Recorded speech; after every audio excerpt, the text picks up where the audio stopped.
World Chess Championship games can go quite long, like the one we witnessed in the sixth-round game between Magnus Carlsen and Jan Nepomniachtchi in 2021, which went on for 136 moves. But have you ever seen the shortest game of the World Chess Championship? Today, we will take a look at the shortest World Chess Championship game, which is played between Viswanathan Anand and Boris Gelfand in 2012. Viswanathan Anand is white and he starts the game with 1d4. Black plays knight to f6, a typical response against d4 setups. Here white plays c4, which is the queen's gambit, and black plays g6, which is intending to play bishop g7 and play the king's Indian, or d5, which is the Grunfeld. Here white plays f3, which is called the anti-Grunfeld, which does not allow these kind of setups of d5. So here black goes for c5, trying to move white's pawn away from the center, but Anand says that I want to keep my pawns in the center, and he pushes it one square forward. Here black plays d6 to stop further advancing, and here white plays e4 with a strong and advanced center.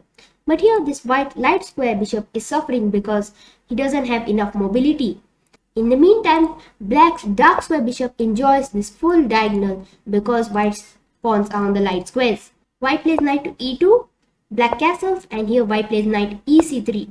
Stops this diagonal, and also this knight was not doing too much on this side, so he brought it towards this side, and this d1 knight supports the c3 knight. Knight h5, maybe trying to open the position and even opening the diagonal for its bishop. Now there will be no double pawn since this knight protects this knight. Bishop to g5 played by white, and here black plays bishop to f6, which is not an ideal move you would want to play because you see this dark square bishop is controlling a lot of squares on this diagonal, but black wants to execute his plan, and that is to open the files to attack the king. White plays queen to d2, which is kind of a slow move. What would have been the best move is g4, which attacks the knight immediately. But queen d2 is a safe move, and Anand preferred queen d2, and black opens the center. f5, e takes f5, bishop takes f5, and white forks the bishop and the knight. But Gelfand knows what he is doing. He plays rook to e8. Anand plays king to d1 because he doesn't want to get his pieces pinned. And here black plays bishop into b1. After rook takes b1, here this knight is free to move and there is no more fork.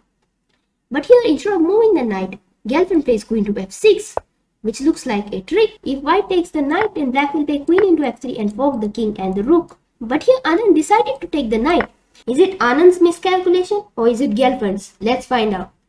Black plays queen into f3 and happily takes the rook. But here Anand finds a move that finishes the game. Can you spot the move?